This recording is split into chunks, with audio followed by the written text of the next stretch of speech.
Hello everyone, myself Hitesh Guru and today is date 26 November 2022.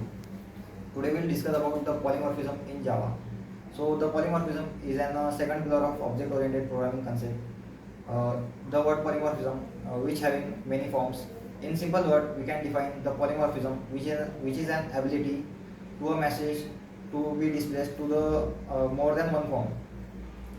A person which having at the same time doing different characteristics like a man, at the same time he is like a husband, as a father and as an employee, etc.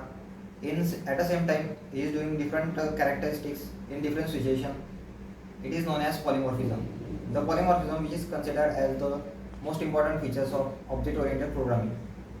The polymorphism is allows you to perform a single action in a different ways, in a multiple ways. The polymorphism, which is in a simple word, we can say that the polymorphism, which is allows you to perform one interface and multiple implementations. The polymorphism is derived from two Greek words, that is poly and morph. The poly means many and morph means form. That is many forms, which is known as polymorphism. In Java, polymorphism is mainly divided into two parts. That is, first is compile time polymorphism and second is runtime polymorphism. First is compile time polymorphism. The compile time polymorphism, which is also known as static polymorphism. Uh, in this type of polymorphism, it achieved by function overloading and or operator overloading. Now we see the concept of overloading. The concept of overloading, which is when there are multiple functions with the same name but different parameters. That is known as this function, which is known as overloading. The function can be overloaded by using change the name of arguments or by changing the types of arguments. Second type is runtime polymorphism.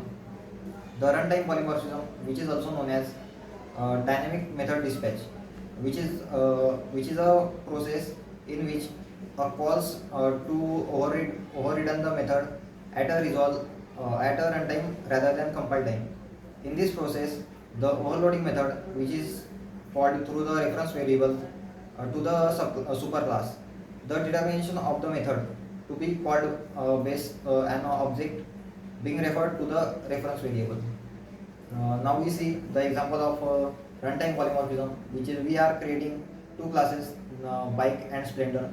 The splendor class, which is extend in the bike class and override into run method. We are calling the run method by reference variable of a parent class. That's the all about polymorphism in Java.